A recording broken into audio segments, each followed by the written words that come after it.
Magandang gabi mga divers. Dito naman ulit kami sa spot namin at dito lang kami sa may Luok, sa may Lawaan. So medyo malabo ang tubig at subukan naming mamana dito. At bali tatlo lang kami mga divers. Yan si Sunny Boy at saka si Idot yung kasama natin. At may ibang namamana din sa kabilang grupo din yun. So di namin kilala kung sino. So yun, abang-abang na lang po mga divers kung anong mahuli. At shoutout na rin ako kay Julius Tennis Molita from Mercedes yun. Shoutout sa'yo idol. So yun mga divers, ito yung unang bumungad sa akin. Isang malaking Samara locating. So yun, ito yung buhay na malo natin mga divers. So may kalakihan na rin at gold size na ito. Sana malagdagan pa natin to. So medyo malabo pala yung tubig mga divers gawa ng magalaw at maalot. So dito mga divers, pag sisid ko ulit, may nakita naman tayong isang samaral, medyo malapad na at yun, medyo mailap din at sinubukan kong habulin o sundan. So talaga magpapahapana mga divers. Yun, tumakbo ng mabilis at sobrang labo pa yung ilalim kaya hindi natin mahabol. So sana makita ulit natin yun. At buti na lang mga divers, may nakita tayo ditong isang samaral ulit. Ayun, malaki na at good size na rin ito. So hindi ito yung nakita natin kanina mga divers, mas medyo malaki-laki yun. Kaso ayaw niya magpahuli talaga, ayaw magpakain. So ito na lang. Yun o, ang lapad na mga divers. So ito yung pangalawang huli natin, samaran.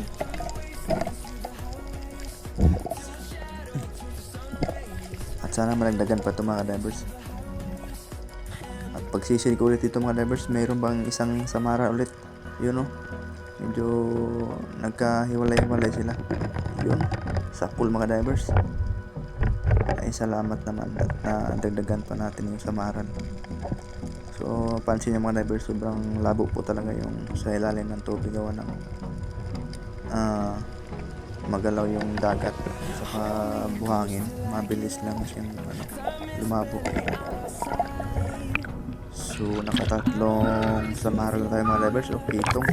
Sayang, apat na sana yung kanina kung napana natin, kaso mailap talaga at malabo, hindi natin nasundan kung saan siya tumakbo. At dito mga divers, pag sisid ko ulit, may nakita tayong isang tragbago at good size na rin ito at pwede na itong pang ulam natin. So yun, dali natin mga divers.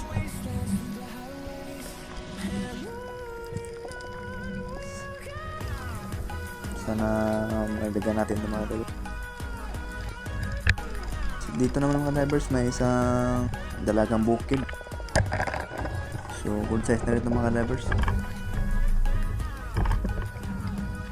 Shout out sa lahat po nanonood ngayon at sa mga bago pa lang sa akin YouTube channel, sana po huwag yung kalimutan mag-subscribe.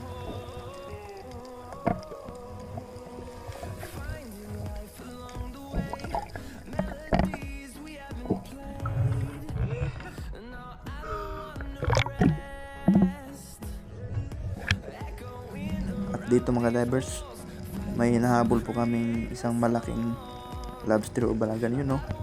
Kaso kinapos na ako sa hangin ito mga divers, hindi ko na nalapitan at may kalaliman dito. So bumalik na lang ako.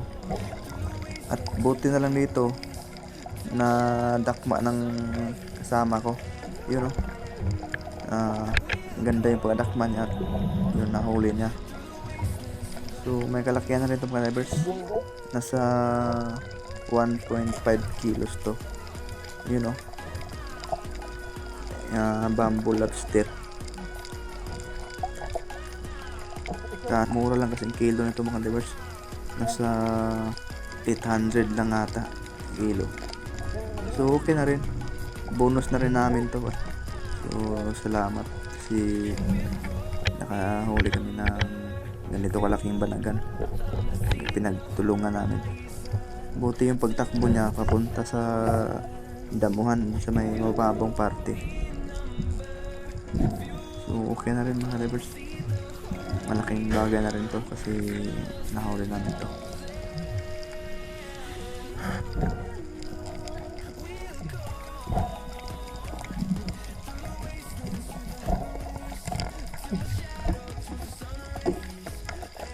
So dito may nakita tayo isang burgan yun sa pool.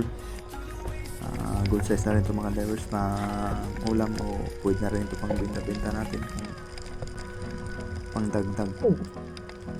At dito mga divers, sisid ulit ako, hanap tayo dito kung ano ang makikita natin. So yun, may napansin tayong isang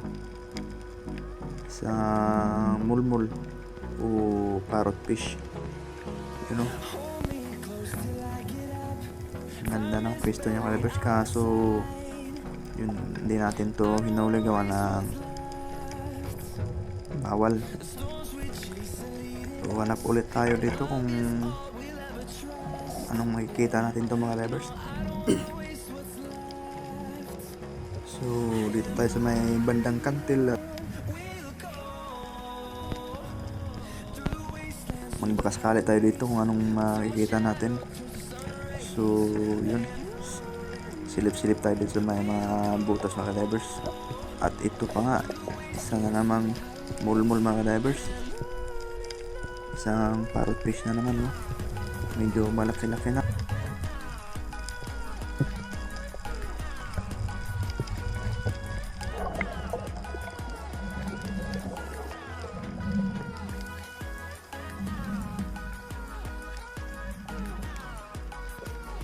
So yun nga, binalikan ko mga divers para maklaro at mabidyohan natin ng maayos. So yun, no?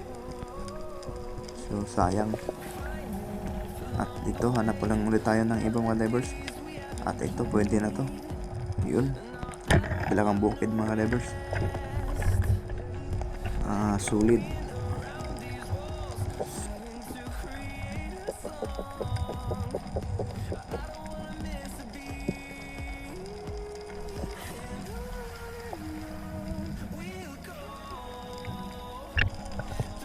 Ito ay isang tagutungan. Sisid ulit tayo mga divers at medyo may kalaliman talaga itong spot nito mga divers, gawa ng nasa kantil po tayo dumaan. Naka makikita tayo ditong snapper o ano. Ayun, isang malaking ipos-ipos mga divers. You know, medyo mahirap yung pwesto niya at tirahin natin yun. Ang ganda ng tama mga divers, hindi siya nakagalaw, nakailag. Malapad na rin at good size pa nito. Pwede na natin ito pang benta-benta mga divers. So yun, sana madagdagan pa natin ito mga divers para naman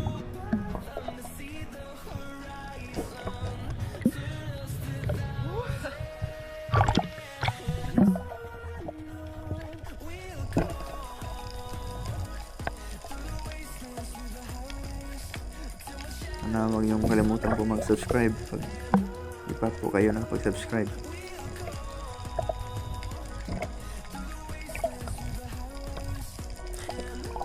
At dito mga divers, may nakita tayong isang medyo maliit pa na surahan. pwede na to pang paksiw-paksiw. So yun, dito dive ulit tayo mga divers. Hanap ulit tayo dito kung ano makikita natin. So yun, no? Medyo malayo pala ako, na klarong-klaro ko na yung parrot fish ulit mga divers.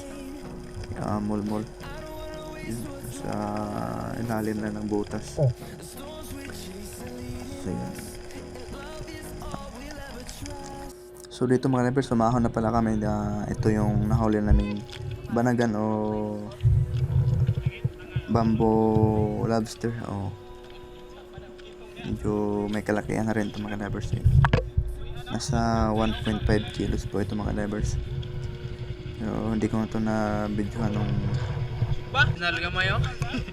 Tsaka may nahuli tayong isang banagan din mga divers, medyo maliit pa. At ito yung huli ko mga divers. Tatlong samaral. Tsaka ito yung huli ng kasama ko.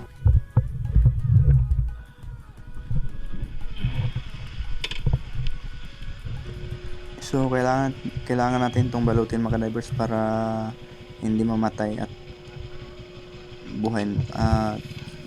mabuhay siya. Yun, balutin lang natin ng damit para hindi siya mahanginan o mamatay. So yun lang po mga divers. Maraming salamat po sa inyong panonood at God bless you all po. Daming huli ni Kuya Dads, oh. May malaki pang dump truck. Oh, may malaki lang. Bulldozer. Ito yung grader, yung nahuli namin grader. Langgulong. Ito naman huli ni Kuya Roger.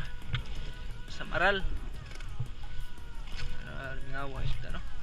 Anak pagkadak ko asus. Apa ikalat? Radyo ganito, kaya nagtagutot ane.